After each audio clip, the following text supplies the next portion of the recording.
वन्य प्राण्यांनी केलेल्या पीक नुकसानीमुळे शेतकऱ्यांवर दुबार पेरणीचे संकट।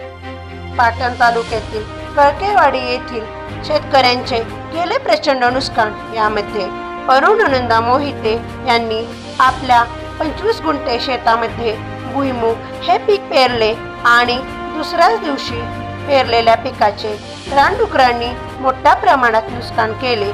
त्यामुळे अरुण नंदा मोहिते यांचे सह अन्य शेतकऱ्यांवर दुबार पेरणीची वेळ आली आहे।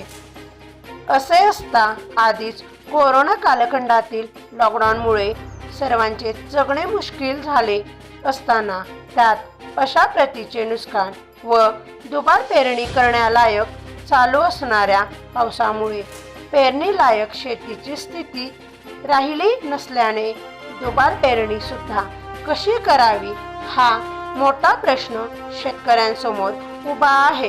कारण सरासरी शेतीला बियाणे, खत, मजुरी, नांगरणी व पेरणी इत्यादी आवश्यक असणारा खर्च करून पुन्हा दुबार पेरणीस खर्च उभा करणे सर्रास शेतकऱ्यांना शक्य नसल्याने लॉकडाऊनमुळे घरात उपाशी मरायचं आणि शेतीत कष्ट करून कष्टात मरायचं अशी स्थिती शेतकऱ्यांची झाली असल्याने कृषी अधिकारी व वन्य अधिकारी यांनी शेतकऱ्यांना वाचविण्यासाठी मदतीचा हात पुढे करून जगण्याचा मार्ग सांगावा अशी नुकसानग्रस्त शेतकऱ्यांची मागणी आहे।